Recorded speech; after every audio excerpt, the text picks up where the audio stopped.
Si tu négocies ton salaire en donnant un chiffre en premier, tu viens peut-être de perdre entre 3 000 et 5 000 euros par an. On te dit partout de préparer une fourchette de salaire, de connaître le marché, de justifier tes prétentions.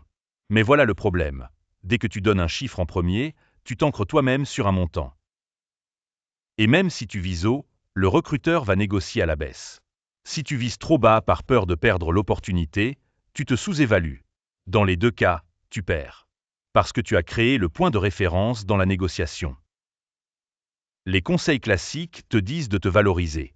Mais ils oublient un truc essentiel. Celui qui parle en premier dans une négociation perd presque toujours du terrain.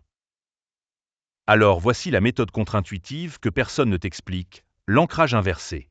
Et elle repose sur un principe psychologique simple. Quand le recruteur te demande tes prétentions salariales, au lieu de répondre directement, tu poses cette question. Avant de vous répondre, quelle fourchette budgétaire avez-vous prévue pour ce poste? Tu renverses la dynamique. C'est eux qui s'ancrent en premier. Pourquoi ça marche? Parce que tu découvres leurs limites hautes avant de te positionner. Imagine, ils annoncent 35 à 40 K. Toi, tu allais demander 38 K. Tu viens d'économiser une erreur. Maintenant, tu peux viser 42 K en justifiant ta valeur au-dessus de leur fourchette. Mais attention, ne balance pas un chiffre au hasard. Tu dois justifier pourquoi tu te positionnes au-dessus.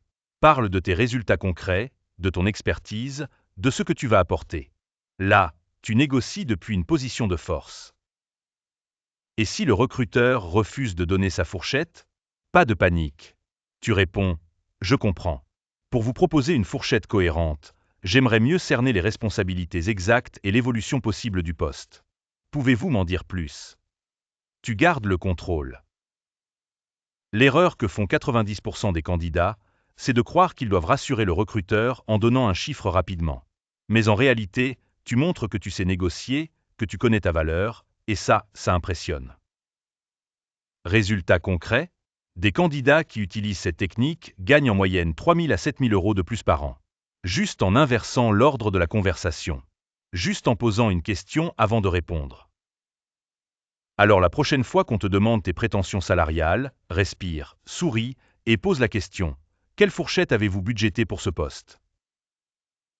Si cette technique t'a aidé ou si tu veux d'autres méthodes de négociation, abonne-toi. Et dis-moi en commentaire, as-tu déjà testé l'ancrage inversé?